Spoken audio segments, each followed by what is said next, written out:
Now let's construct the truth table for negation of P and negation of Q. Now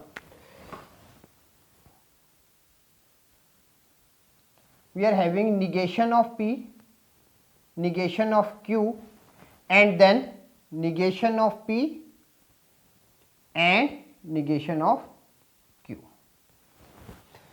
So again taking both true, then true false, false true, false and false. Okay.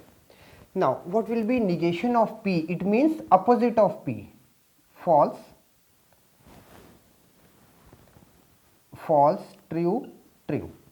Now false, true, false, true. Okay. Now we are going with an AND table. Okay, in the AND table what it is?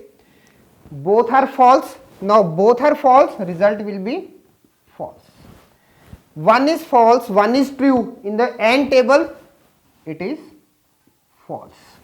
One is true, one is false. In the AND table false. Both are true,